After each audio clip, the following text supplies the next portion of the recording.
Hey guys, just a quick little disclaimer here. The views and opinions that are expressed are of the presenters and the presenters only, and they don't necessarily represent the views, strategies, or opinions of the USPS or of the NRLCA. This podcast is for entertainment purposes only, and if you have a question, concern, or anything else, please give a call to your designated union representative. Thanks. Welcome back, everybody. This is episode number 157, and unfortunately, on Monday we actually had another mail carrier death, and so I figured we would kind of talk about that. But before we get into all of that, how was your last week, Josh?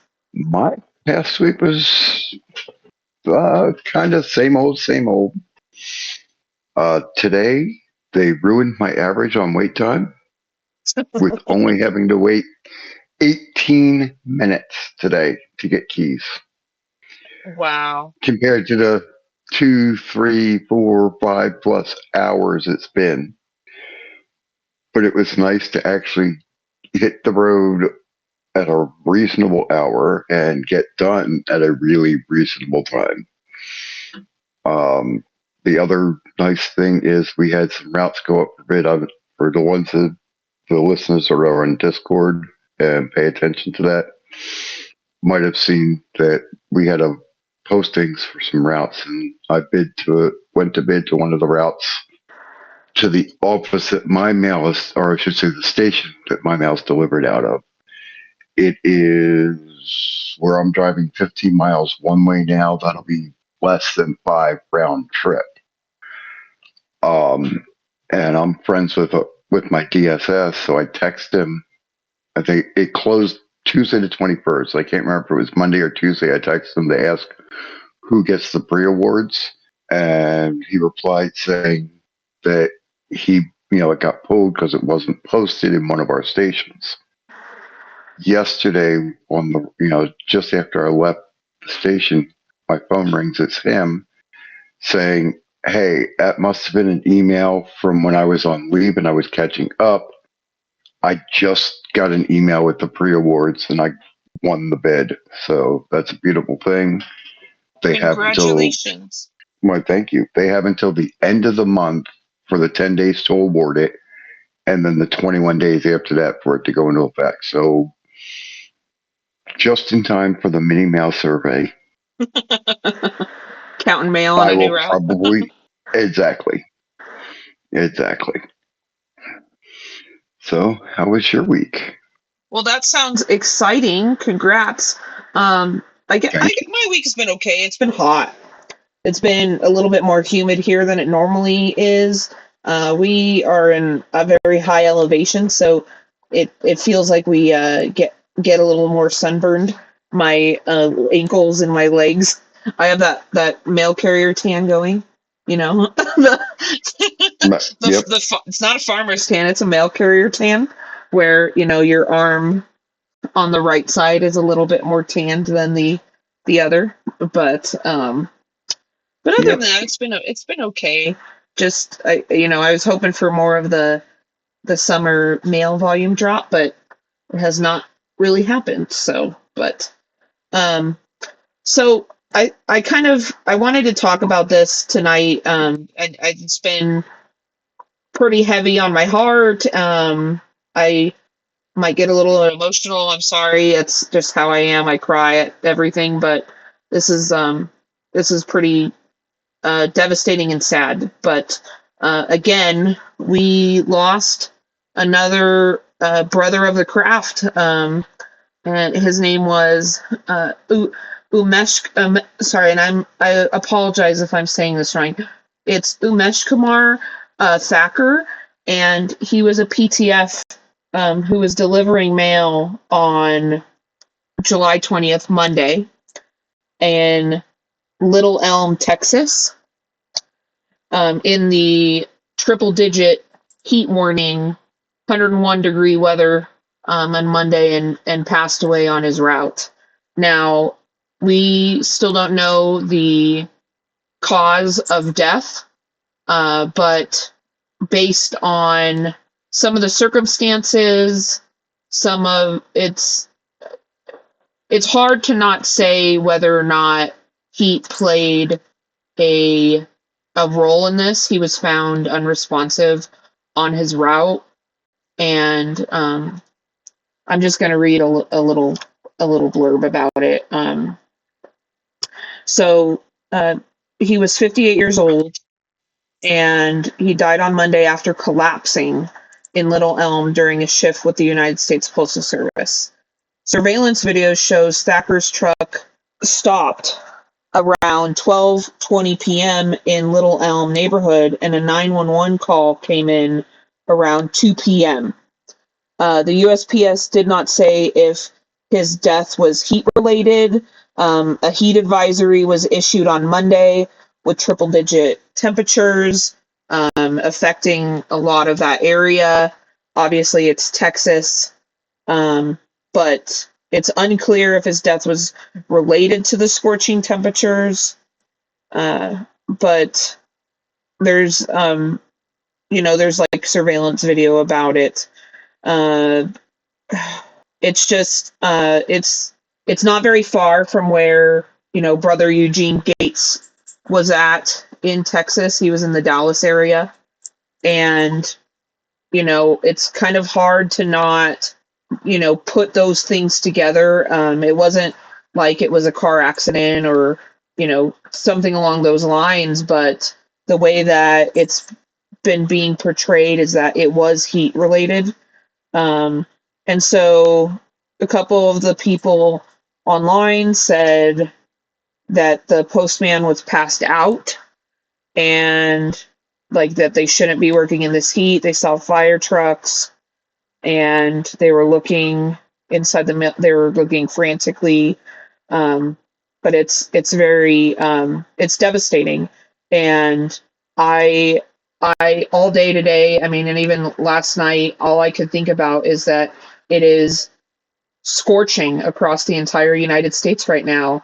And we are out there delivering in these easy bake oven tin can air fryers, LLVs, with no air conditioning.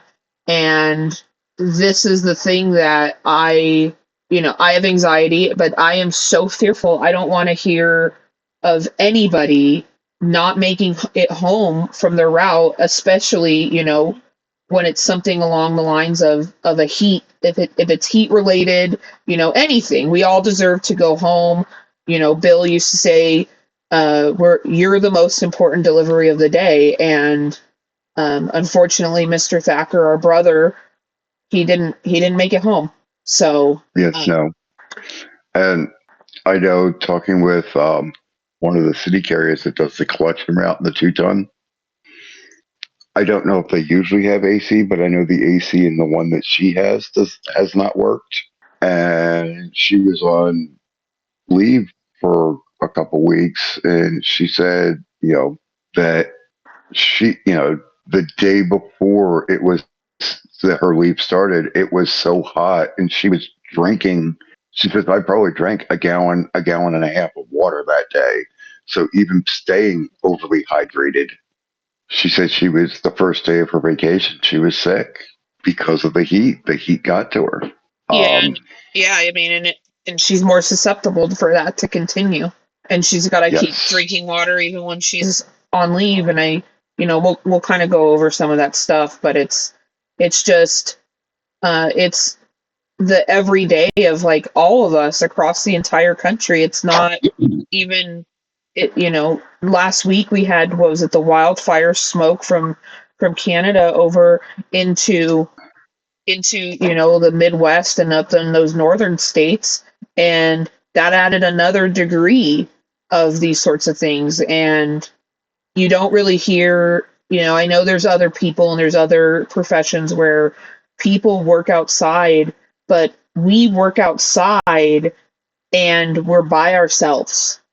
And I think what was really telling of this is that a lot of us, we're on an evaluated system and we want to finish our routes We want to be able to get home to our families. But then at the same time, though, there's different things that could occur as a result of us trying to rush and hurry along those lines. But it's it's just Well, it's devastating.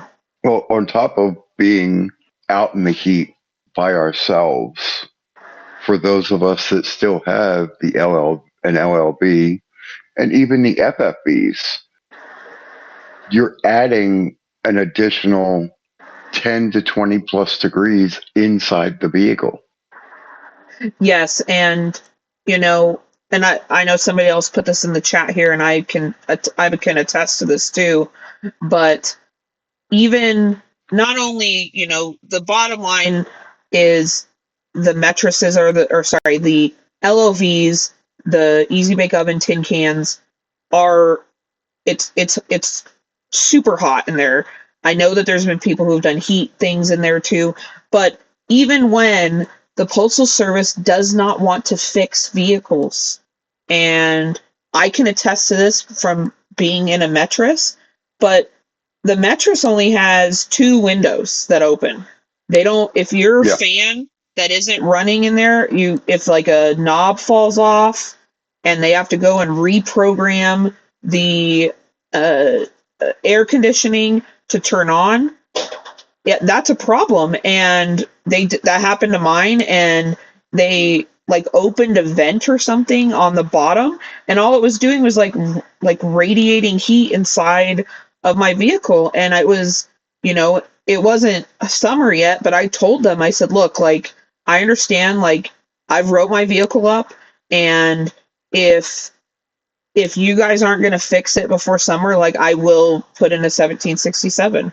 And they did get it fixed, and there was a couple days where I did have to drive an LOV. But the bottom line, though, is that there is too many instances across the entire country where you're hearing about heat illness, you're hearing about management not getting LOVs, not getting mattresses fixed.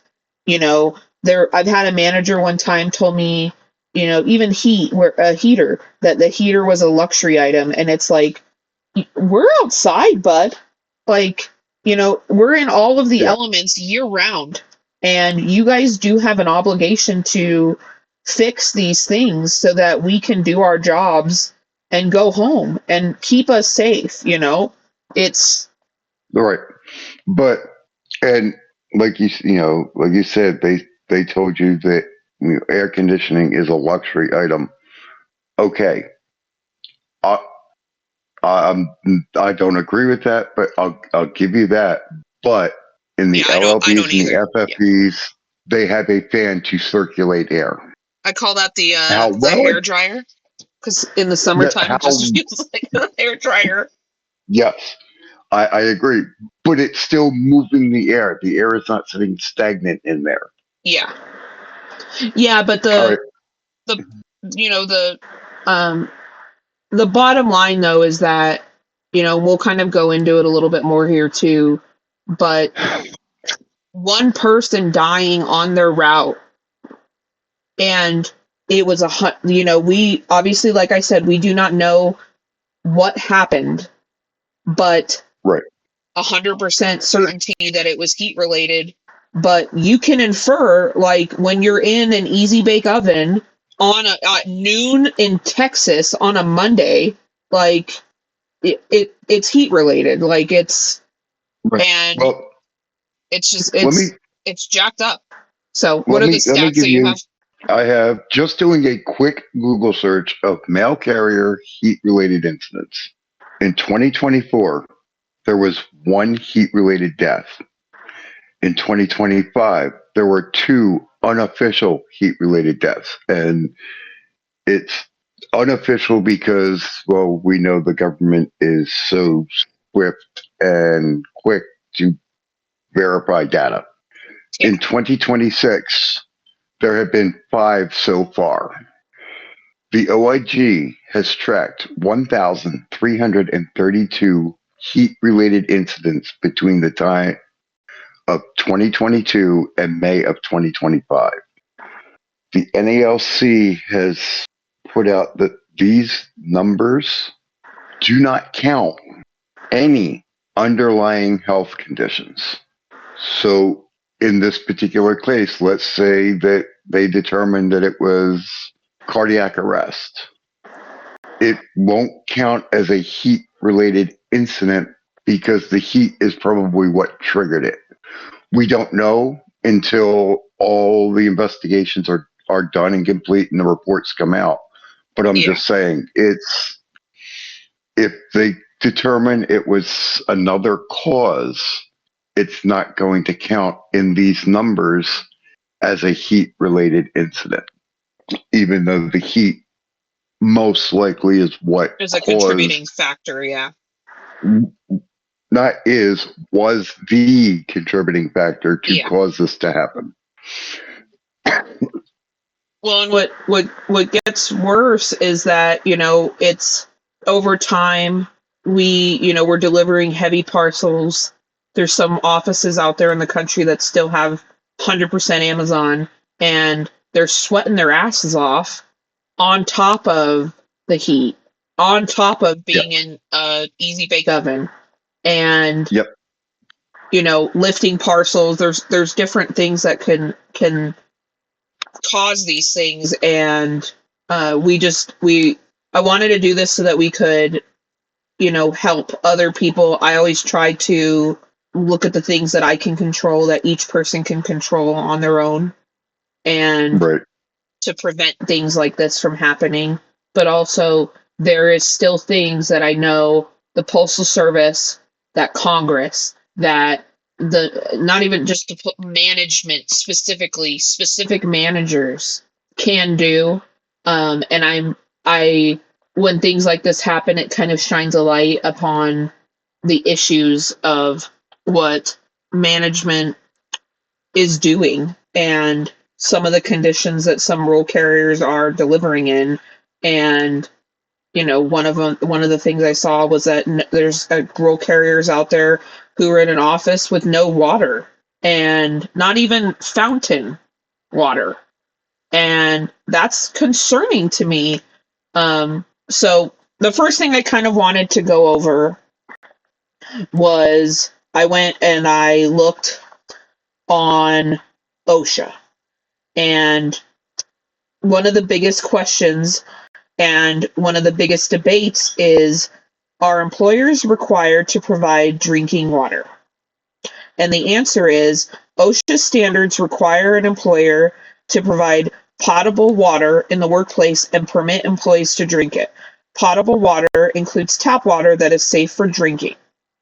Employers cannot require employees to pay for water that is provided. An employer does not have to provide bottled water if potable water is available. And then you can see the OSHA sanitation standards for more information. And then on top of that, water supply, potable water. Potable water should be provided in all places of employment for drinking, washing of the person, cooking, washing of foods, washing of cooking or eating utensils, washing of food preparation or processing premises, and personal service rooms.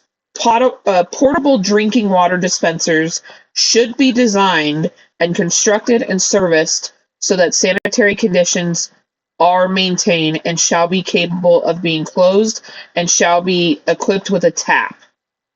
Open containers such as barrels, pails, or tanks for drinking water from which the water must be dipped or poured, whether or not they are fitted with the cover, are prohibited. So that we're not just sticking our hands willy-nilly in a water tank.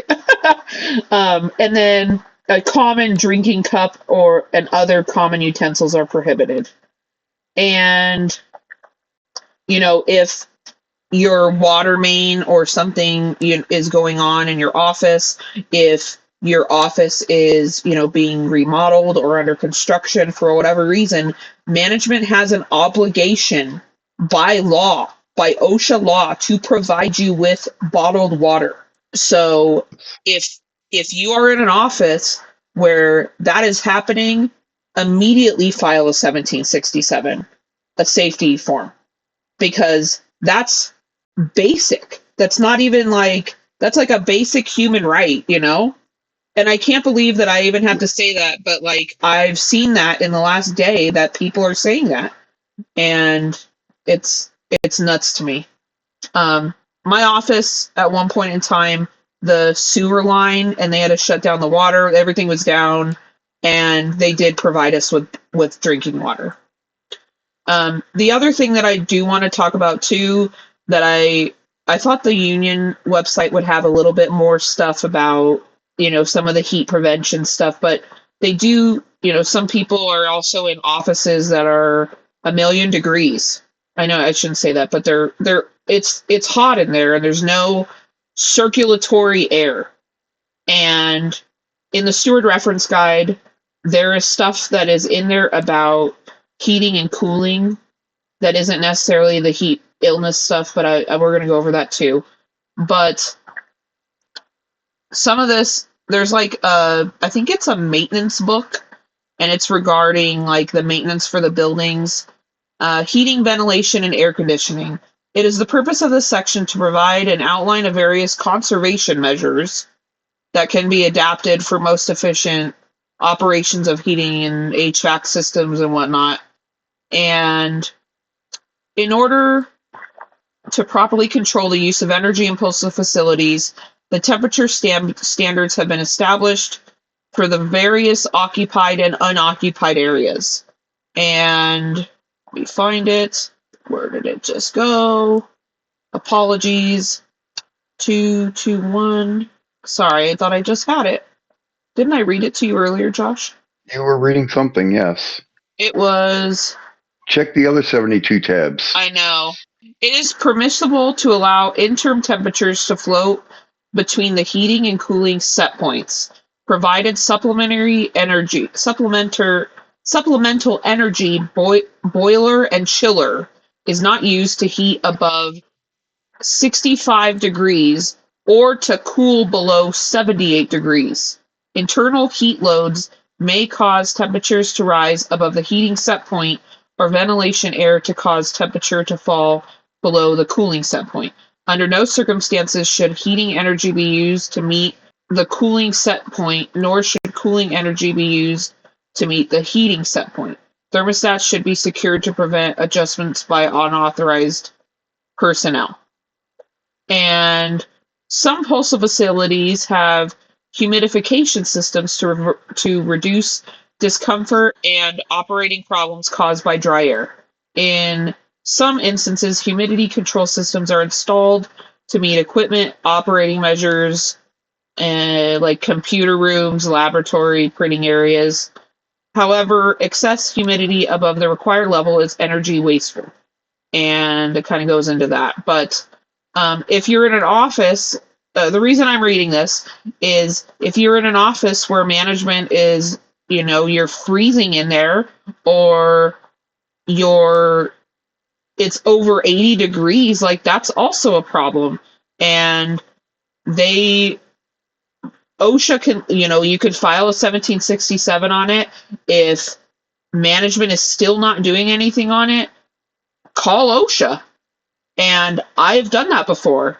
And my managers were pissed and they told us but it got somebody in there to fix the HVAC system pretty quickly. So I wanted to touch on this part of it because if you're working in an office that is 100 degrees and then you're going outside and you're working in your LOV that's 120 degrees, obviously like you've already like depleted some of your body's reserve of energy, Yes. So I just wanted to touch on that briefly because we shouldn't be working in it's inhumane. And it's bad enough that we have to deal with the LOV temperature and those parts of it. And it's just management needs to, obviously they're in the office all day. And so they also would probably need to figure that out. But when I ended up having to call OSHA, they ended up bringing in a bunch of fans and circulating the air. And they even asked how many employees were in the building, and I, had to let them know that. But the biggest problem was that there was no fan even circulating. So it was just muggy and it was gross. So Right. when you don't even have air circulating, that can create a problem too. Right. But And yeah, like I said, I'm in a building now that's still technically under construction. So it's hit or miss if the HVAC is on. So they have like a whole bunch of stand up like pedestal stand fans and hurricane fans going in the general area where we're all working, like at the end of the aisles of the cases. yeah. Oh, and then this also says section 22150 portable heaters and fans. Portable heaters and portable fans are not to be used to supplement heating or cooling when interior building temperatures are maintained between 65 and 78 by the main HVAC system. So if there's problems there, you might have one part of the building that's hotter than others. And I know we're all in some of us are we're all in a variety of different types of buildings. I'm Yeah. in a lower floor of a federal building. There's some people you're in a remodeled plant. Yes, I'm in an old plant that has been remodeled for a carrier and SNDC. Yeah, so After they removed all the equipment. but I know there's some people out there who are in buildings that were probably built in the early 1900s. Hopefully they remodeled it, but I mean, even Louis DeJoy was jokingly talking about how some of the maintenance of these government buildings aren't the greatest, but Yeah, you went a lot further back than I was gonna say, but yeah, you're right. Yeah.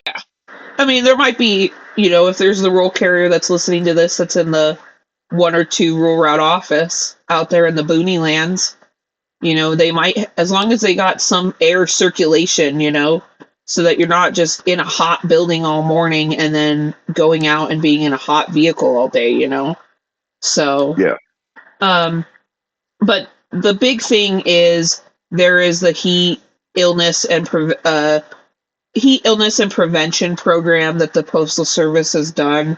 I know there was a big push for it after Eugene Gates died, who was a city carrier, and I foresee them trying to push this again, which, I mean, it is an important stand-up talk that they could do if management went in there, and they should.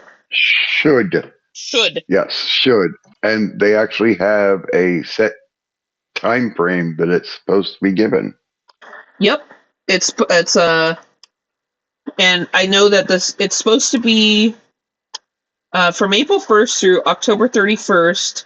The mobile delivery device messaging will be disseminated from the national level, addressing issues related to heat exposure and the prevention of heat-related illness, with a focus on matters such as proper attire, sufficient hydration, effects of personal medical conditions or medications, and how to recognize signs or symptoms of heat-related illness, other weather-related concerns, and guidance, and how to respond to an emergency. Now, I will personally say this. Sometimes when I look at the scanner and it tells me to drink water, I laugh at it, but also I do drink water. And I understand, sometimes when they're shoving this down your throat to drink water, you might just go, oh, whatever, but it is honestly important. And it's some of the stuff that we're going to talk about here is it's really important. But if management went into your hero profile and decided to say that you did this training and you didn't, that's a whole other problem, and we can address that in a little bit. But the big thing here is monitoring for signs and symptoms. So all employees will be provided visual aids containing the various symptoms of heat-related illness, and the visual aids may be used to assist in identifying common signs of heat-related illness, and It'll provide you with appropriate actions to help guide decisions by employees and supervisors to seek medical attention.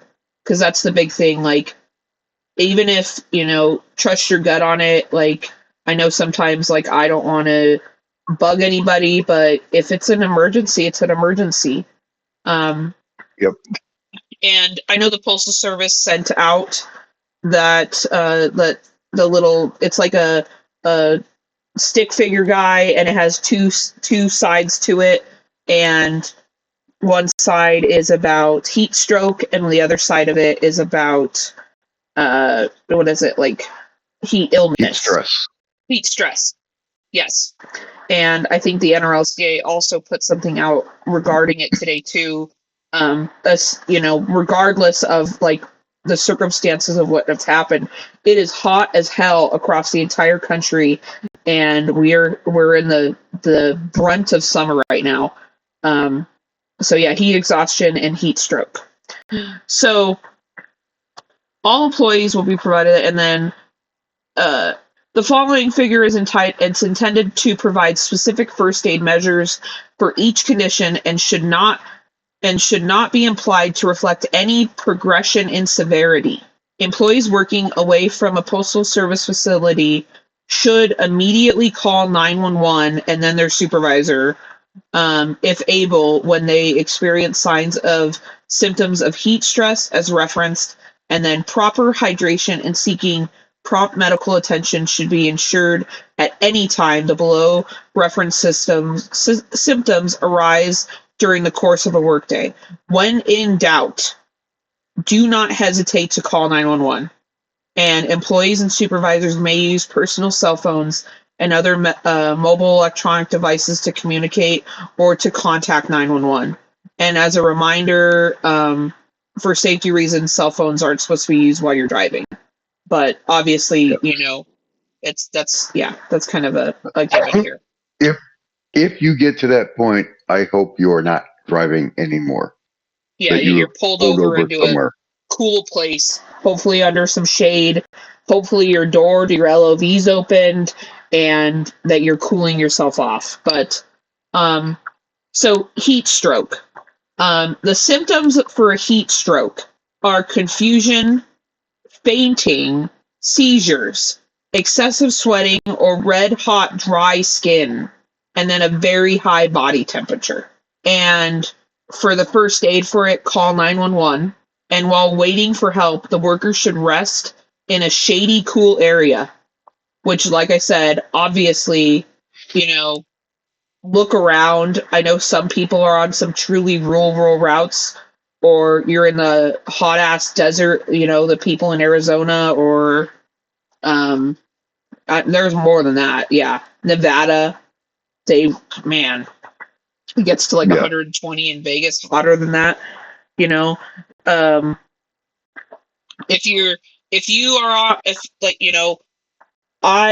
I'm just going to speak from my experience on this too. Everybody's rural route is created differently.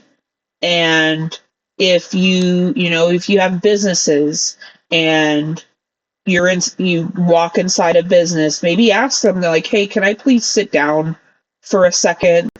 I used to deliver to a hotel, and when I was an RCA, and I would sit in the lobby of the hotel and refill my water and drink some water. But I know not every rural route is created the same way. And if maybe you have an apartment complex, maybe you have a park where they have a water fountain, there's different sorts of things where, depending upon the layout of your route. And the other, before I keep going, the other thing too that I just wanted to say is, if you are a regular carrier, please tell your subs or other routes, other carriers that may be near your route, hey, I have a park on my route and there's a water fountain there. One of my coworkers just reminded me, hey, they turned the water fountain on for the summer. If you need to go refill your water when you're on your route. And I was like, thanks for the reminder. There's just little things like that where we can all kind of communicate and look out for each other in these sorts of things. But so while you're waiting for help, for if you think you might be having a heat stroke, workers should rest in a shady, cool area, loosen clothing and remove outer clothing. Use a fan and place cold packs in armpits if available. Wet worker with cool water. Apply ice packs, cool compress, or ice if available. Drink fluids, preferably water, as soon as possible, and stay with worker until help arrives. So, the next one is heat exhaustion. So you'd have cool, moist skin, heavy sweating, a headache, nausea or vomiting, dizziness, lightheadedness, weakness, thirst, irritability, and a fast heartbeat. And again, call 911. While waiting for help, sit or lie down in a cool, shady place. Drink plenty of water or other cool beverages. Use a cool compress or ice packs if available, and do not return to work that day. Heat cramps. It's like a muscle spasm and pain, and it's usually in the abdomen, arms, or legs. And like I've had it where it's been in my leg. Have a worker rest in a shady, cool area. Worker should drink water or other cool beverage. Wait a few hours before allowing worker to return to strenuous work. Have worker seek medical attention if cramps don't go away. And then heat rash, and it's clusters of red bumps on the skin, often appears on the neck, upper chest, or the folds of skin. And then try to work in a cooler, less humid environment when possible. Yeah, that's usually not the case.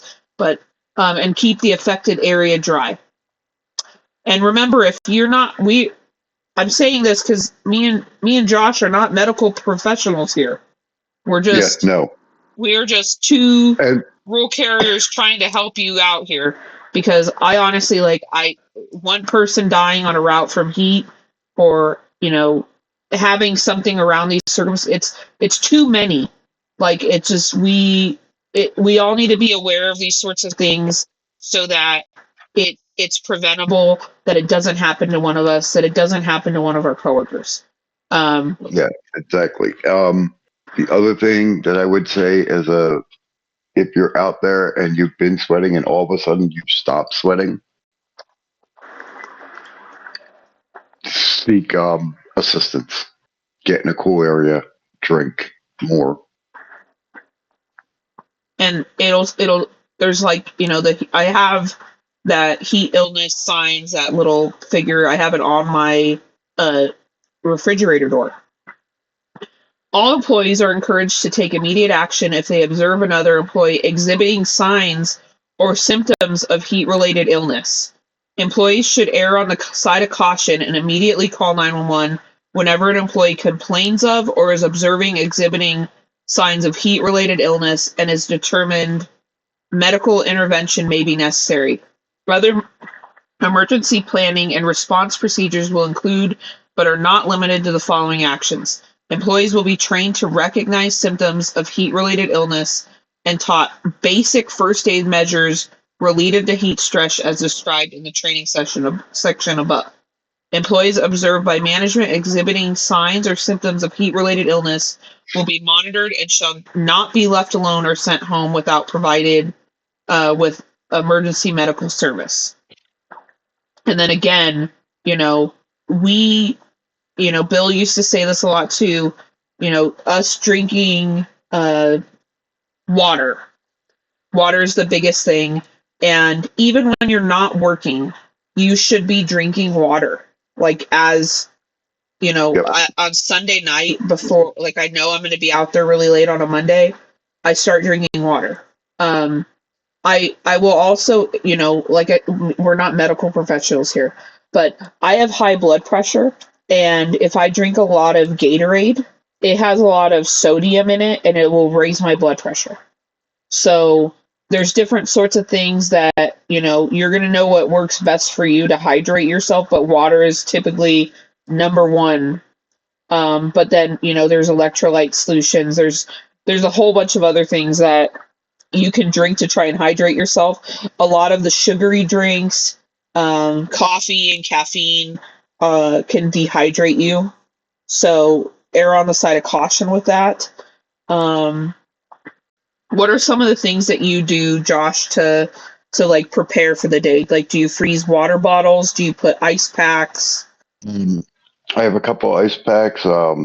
That when I know I'm guilty of not taking care of myself, especially during these times. But on a good day, I have a couple of ice packs, and then I'll have at least one, if not two or three bottles of water that I put in the freezer, and then a couple bottles in the fridge also. And then I'll pack the ice packs in the um, not frozen bottles, and then to put the frozen bottles on top, because then it's ice pack on top and bottom essentially. Because those frozen bottles will work as an ice pack until they thaw.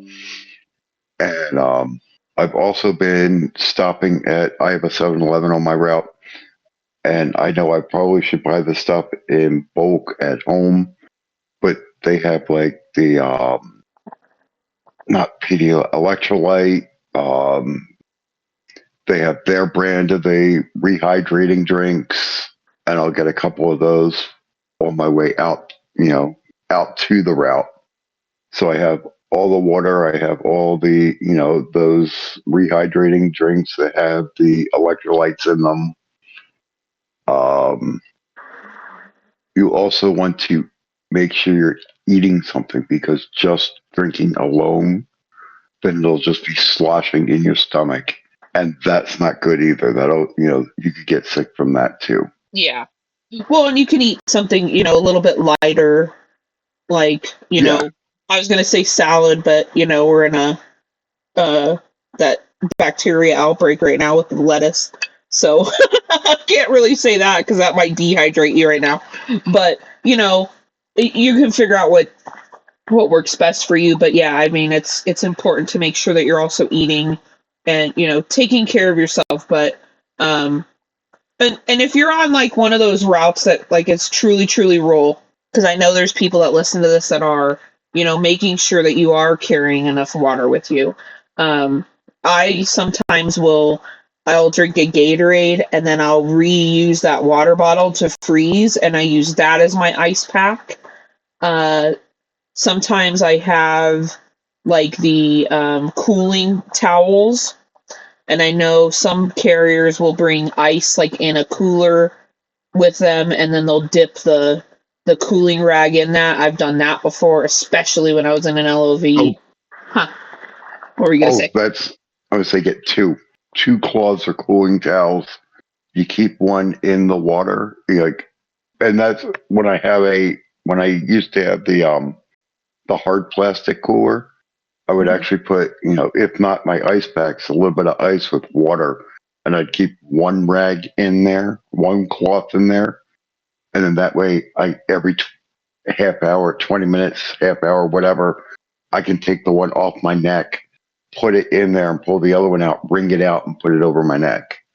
So that helps cool. And keep in mind when it comes to having to cool the body down, the base of the skull on your neck, your armpits, and the Yep. groin. Those three areas are going to be your quickest to help cool your core temperature if you're out there and you're starting to feel overheated. Um, I am not ashamed to take one of my ice packs and lift my rump and slide it under, or start it at the top of my neck or the top of my back along the seat, and then every so often I'll just lean forward and it'll slide down a little bit, and and then when it gets to the bottom of my back, like right by my belt, my waistline, I'll Yeah. pick it up and put it back up on my shoulders again. Yeah, you gotta do what you gotta do to get you through the day, and I think different things work for different people. If you're and I'm gonna say this more so for the RCAs, well, everybody actually, different things work for different people, and I would communicate with one another with your coworkers and ask, this may work for you on this route. Some people I know that they're inside in an apartment complex or different buildings, and so there's certain things that might be a little bit easier for certain people to deal with, but um it, it's different. What is it- we also have some offices, and I kind of wanted to briefly touch about this too, that managers, you have some of the unicorn managers who have ordered and gotten ice machines, and or they got an ice machine and then replaced it with a new one. I sometimes will use those too. A lot of time, my office has one, but by the time I get to it, a lot of times the city carriers have used it. So I usually, like I said, I free the water bottle, or I'll stop at a gas station and get something to drink with some ice. Right. So, there's different sorts of things that can help with that. But I know there's some people get that it's like a cooling. What is it, like a cool? What was it called? Cool dead ass, I think is what it was called. And Yes. He is still in business. He's just not, he hasn't been around online on Facebook as much and online. oh, It okay. is the concept with the cool dad ass, and that's COOLDAT, D is in Delta, ATAZZ, I believe it is, .com. It is a beaded seat cover that you can put on, and he had it the specs to a LLB seat with a small hard plastic cooler, Hmm. and you can get it with an automatic or manual pump, and you fill it with cold water. And if it's the automatic, it'll automatically turn on and off every few minutes. If you have the manual one, which is a little bit cheaper, um, you have to remember to turn it off and on. And the reason you're turning it off is so the water will stay cold. And what it does is it has hosing threaded through the beads for your back and the seat.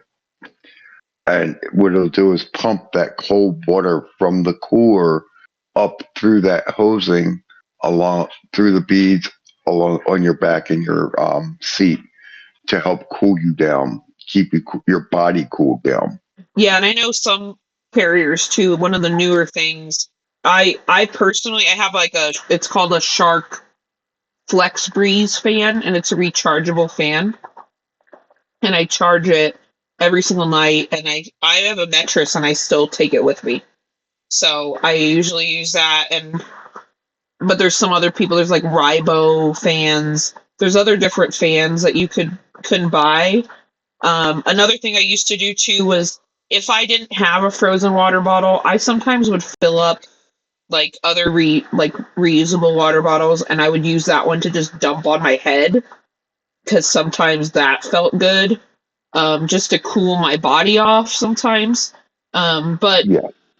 there's different things that are going to work for different people, in different ways, and you just kind of have to figure out what's best for you. And Well, I and I know there's a couple people in my station that have, it looks like a Black and Decker. It's portable fan, oh, okay. like like a Black and Decker drill. Mm-hmm. It's that yellow and black with the rechargeable Yep. battery that snaps onto the bottom, but it's a, instead of like a drill or handheld tool, it's a fan, like a small fan. Um, Yeah, I don't know if that's an actual. some of the companies that I are don't. like tool companies made fans that use like the same battery packs. Right. Yeah, but that's what I'm saying. I don't know if it's specifically Black and Decker that made this, or it just looks like that similar type design. Yeah. I haven't talked to them to ask them if it was Black and Decker or not, but that's something, depending on what vehicle you're in and how you set your vehicle up to go, to hit the road, you could set that somewhere pointing at you. It gives you another stream of air to circulate to keep the air moving. Yeah. Yeah, I mean, and unfortunately, I wish that this wasn't the case, that we're out here trying to, you know, like put a band-aid on it is kind of what it is. I wish that the Postal Service would implement different things. I wish that Congress would push the Postal Service to put air conditioning in every single vehicle, along with the union too. I think there's a couple different things that could happen and should happen, and I think we're we're getting there, but not as quickly as we should. I think what's super, you know, somebody else said frozen grapes. That's another good source of, Oh, hydrating yourself. I've had pickles. I know, like they're more salty, so I have to kind of watch with the sodium, but like that helps with like the fluid retention. That kind of is like an electrolyte, or like the pickle juice. That's another hydrating thing. Um, yeah. Oh, I want to say back with the fruit, with the frozen grapes. I know. I personally have not done it, but if you have like a water jug with the straw type deal, um, or like the thermos, I've seen where they'll take grapes, strawberries, different berries or fruit, melon, cut it up, freeze fill the jug up with water, put that in the freezer. And then as it starts to thaw, you have the flavored water. And then once you've drank the water, you have that fruit, which will also help to hydrate you that you can eat as a snack. hey, that's a good idea too. Yeah, there's different various things. I think that the the postal service needs to do something. And I know, what was it, the Teamsters union, UPS, they voted in their last contract that said every single new postal vehicle will have an air conditioner, or sorry, not postal. Every new UPS truck will have air conditioning in it. And I realize, these things are cost prohibitive, and I know, it's not 100, it's not going to be the be all fix all, because obviously, like I said, there's issues still even with the mattresses, air conditioning units too, but it's a Yeah. step in the Well, direction, and lives being saved is incalculable, like one yeah, I person know. I dying know. isn't okay.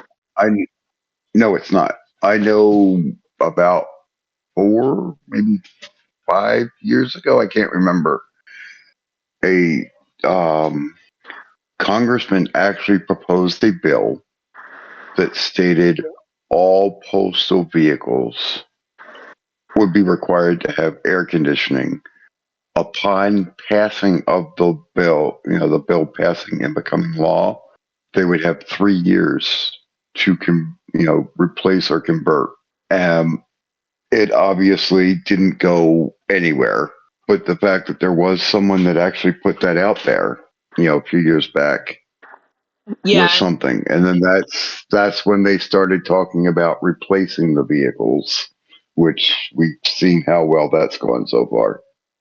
yeah, it's not doing so great, but it's just, you know, But I this would have been before they bought the first, said they were going to purchase the first mattress fan. yeah. Yeah, and I So think maybe it that was more there's than 5 years ago. yeah, there's certain things that are happening, but it doesn't seem like they're happening quick Quick enough. enough. The LOVs are catching on fire. They're there's and I want to add this because I think that it's important to note here, Texas obviously is the biggest state, but that also means Texas actually has the most rural carriers in the entire country. And I don't understand why, in Texas, it's isn't it hotter than anywhere else? Arizona, maybe? Mm, Arizona, Nevada, some areas maybe. But Texas, depending on where you are in Texas, they have those high temperatures with humidity. Yeah. Where in Arizona, Nevada, it's the high temperatures and it's, as everyone keeps saying, but it's a dry heat. Yeah, I don't know if, we've now had 3 carriers within 40 miles of each other die on route In the last in the last in the two, last two, 3 years. 3 years. Yeah. Like something's wrong.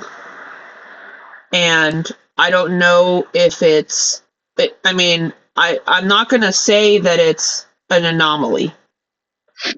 because, I And mean, it's, and I don't know if it was just rumors or what, but years ago, that'd be about 10 years ago, I had heard rumors that there were actually a couple of LLB, and when I say couple, it's very few, in LLBs in Texas that they actually put the air compressor in or the air conditioning in them oh, because it gets so horrible. Like I yeah, said, that could have just been whispered, yeah, hopefulness there. Well, if anybody from Texas wants to let us know, that would be helpful. I know personally, like the people that I've talked to in Texas, Yeah, especially with this is devastating. I mean, it's devastating it to is. all of us, but it's raised more of those concerns here. I know the offices will have hydration stations, and then sometimes they'll make it look all pretty and stuff, and then it gets ransacked, and the managers aren't replenishing it. And thankfully, like my office, my managers, especially like on Monday, when we got back to the office, my one manager was telling me and like the city carriers that were all getting back, like I have water in the refrigerator and freezer that I specifically put in there for you guys coming back because I knew like you guys need that. And Right. hopefully you have managers who do that. And this morning I told them, I said, hey, a rural carrier died in Texas on route, and they just looked. They were like, "Oh my gosh!" Like they can see the impact of it too. But even my managers have been doing route inspections, and it doesn't matter. Like anybody, like when we're all going out in the morning, like I tell everybody, I was like, please drink water. But when they're going out there, I remind them, I'm like, hey, like you're used to being in this office. Your body's not acclimated to being outside. Please make sure that you're drinking water. Um, Yeah. there's newer RCAs that have started coming, and I'm like, hey, make sure that you're replenishing that water and that you're drinking it when you're home. Yes. My Yeah. kid, Well, he's got a water bottle next to his bed, and I know, like, you don't want to be like treated like a kid, but also like we all do need that reminder to drink some water. right. Even if it's you try and put in your mind, let me take a sip at the end of each street. Yes, and I've said that before At the too, end where of it's each yeah. block, let me take one sip. And I'll tell you what, I am not a water drinker just because but I know I go through a lot of water during the summer, but during the summer, I make sure I'm like, all right, every time I get this far, I'm going to stop for a moment and take a sip. Um, but you were saying about in some cases you have that unicorn manager or supervisor. As an RCA, I went out to another station in the office, and the supervisor came out to check on me to see how I was doing, and handed me a an ice pop and a frozen applesauce cup Nice. that they had gotten. They at I guess at that station they had them set up like that. They had those in the freezer for them for the carriers when they came back. But she's like, here, here's this. Yeah. Take a minute. A bottle and a bottle of water. She's like, have this ice. Cool yourself off here real quick with with these. Yeah. Well, and I think what like I kind of touched on this earlier too, but as rural carriers, we're wanting to hurry to finish because we're unevaluated. But Right. in this heat, like you do need to take a second and pause, and it's okay. And honestly, like I don't give a shit if your manager, when you get back to the office, is like, "Why were you stationary?" They don't harp on us as much as they do on the city side for those sorts of things, but I know that they do. And, I'm sorry, it was 100 degrees.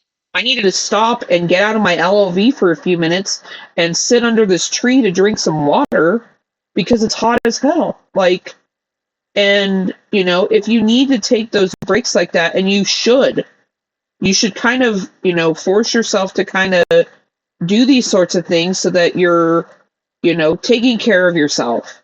And I know the RCAs and especially and PTFs, they're trying to rush because they're probably going to have to go deliver another route. You really got to take care of yourselves. And Uh, that's a good point in the comments here. Certain medications, the heat could affect how it works for you in these extreme heat, in the extreme temperatures. yeah, and so just you can talk with your doctor about those sorts of things. It might be something that's FMLA related. Um, that you might need to take some leave on some of those hotter days. I don't know. There's different scenarios that could happen with those sorts of things too. But being mindful. I know I was on antibiotics last week and the week before, and it makes you more susceptible to being sunburnt. And so I was really mindful of that. There's like shirt clothing that you can get that are like SPF, because I don't like wearing sunscreen, even though I know I should. Yeah. But wearing sunscreen, there's different options for those too. Um, Yeah, they have the shirts and the arm sleeves yeah, that have or SPF protected that you yeah, can get. and wearing like cool, loose fitting things, not being. Man, I don't want to be out there delivering in a leather suit. No, out there. But so being mindful of But those sorts of things. you don't want the booty shirts that are two sizes too small. Yeah, no, the Your leather. Daisy Dukes. Yeah, no breathable material, But no, but I mean, in all serious, and wear a hat. Yep, wear a hat. That can help too. That can help keep you cooler if you're on a route. I have a couple spots on my route that are newer and there's no shade, and I wear a hat at those CBUs because it will protect me from it. But my like I said, I have that mail carrier tan on my legs and my arm now, but at least my face isn't Hey, getting obliterated from the sun. you know what else the hat helps with? Huh? Keeping an ice pack on top of your head. It does. One of Just my saying. coworkers was doing that yesterday. He had one of the cooling towels, and then he had his hat on over that, and that was helping keep him cooler. So Yeah. but no, in all seriousness, I mean, I wish the Postal Service and Congress and management and also the union, I think, we should be pushing for all vehicles to have air conditioning in them moving forward, especially in those states where the temperatures are not getting lower at night even. um, you know there's a lot of different things that come into play and come into my mind here that I think need to be done. But like I said, like these are some of the things that you can control. But it's just Yeah. so it's devastating. I don't want to say disappointing. It's devastating. That we're having this conversation because we're about to be at our national convention in Texas, in what, Yeah. 2 weeks, couple weeks here, a month, less than a month. Yeah, 3 weeks, 3.5. And we're going to be, I don't know, 20 miles from where he died. And, it's almost, it's devastating. And something has to happen and something needs to be done. And, at least I know this is part of what we can control, and in helping other people and realizing that these are the things that you can do to try and help yourself with the heat stuff, and reminding your coworkers, share this with your coworkers too. We're not management, we're just other rural carriers who are doing what we can every day too so that we can get home. But I know over the course of the next week it's going to be hot, and right now it's really cool here, because it rained today, but it's about to start jumping back up, and there's we might be dealing with more wildfires again. There's smoke, there's a lot of different things that we just really all have to look out for each other, and because that's what we got. I mean, even the city side too. Yeah. They're looking out for us too. I think that this PTF that had passed away, he was in an all rural route office. I'm not 100% sure on that. So I found that a little bit interesting too. And I wish that managers that are going out on route inspections or observations are bringing water out there. I think that they should get their asses off of the computer or off the stupid telecons and bring carriers some water. You know, like Yeah. actually help us with that. Um, there management could be bringing us in earlier. There's to get us out of the heat quicker. Not in the Well, peak of the day. There's some offices that do that, but there's other places where mine will not do that. yeah. Well, the route that the station I'm going to, my buddy over there told me, I think their start time is 8 o'clock, but they told them they can come in at 7:30 during the summer, so they can be hitting the street a little earlier. Yeah, but I know that that's not the case for everybody, and Right. I find that unfortunate, and I think that's something that should be a requirement. I know that there's different scenarios with the mail processing and different areas that can affect that, and you're pretty lucky in the sense that you guys are close to your plant, so they're able to get you guys your mail a lot Right. quicker than we're 60 miles from the nearest plant, I think, versus other Right. places and stuff too. But there's Right. I think we're about 20 miles from where the plant's at now. yeah, and But yeah, and well, like for example, my start time is 7 o'clock. Some days I'm ready to go by hit the street by 9. However, I don't have a truck, so I'm waiting until 12, 1, 2 o'clock in the afternoon for somebody to come back. yeah, I mean, You yeah, you're in a weird situation with that, but my start right, time's 8:30, right, and that's putting me out there later. And right. it's right at I'm at my CBUs with no shade at the peak hot point in the day, the high of the Yeah, day, and I yep. know that I'm not alone in that. I know there's other people that are like that are in that too. And so I wish that management would adjust that, and or I think in some scenarios where they were like, hey, you're going to case at night or in the afternoon, and then you're going to deliver in the morning. There's different things that could be adjusted, and solutions that seem more sensible. And I don't want to say I don't want to delay mail out either, but having it be that But that shift but of if they take one day and say only take your DPS and packages today, and then when you get back, case up the working mail in bundles, and then Oh, tomorrow like third that'll all place. go out. Yeah. Well, Yeah, I'm but just saying, yeah, like there's even there's different scenarios that they could figure out a way for us uh to make it so that we're not out there at the peak. right. That they just don't it's whatever, like we have to, I guess, make it seem like it was their idea to do it. But it's like, why would you not want us off, like get us off the street so that these things like this that he was out there, it was 12:30 to 2 o'clock, the peak high in Texas, you know?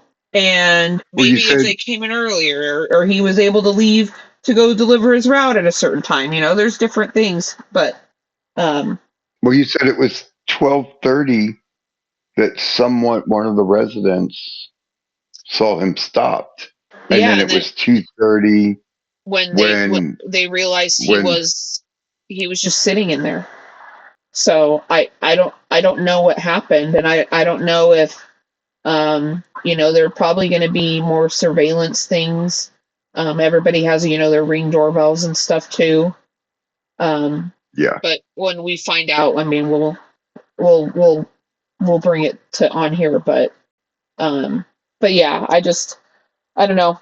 I want, something's got to give, and you know these representatives that are over in Texas should be trying to push through, having LOVs have air conditioning, or the Postal Service invests in some, more air flow things for these vehicles. There's different things that they could do that they just are being dummies on, and I want them to change. Um, Yeah. but I hope that this. I'm trying to think if there's anything else that we needed to cover with it. Uh, Um, no, I think we hit all the major points. I don't think there's yeah, anything else really. yeah, I do too. Just check on your coworkers, And guys. Check on your coworkers. Drink some water.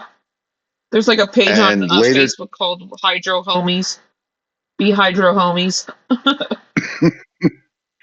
and later tonight or first thing tomorrow, when one of us thinks of something, we will put it on.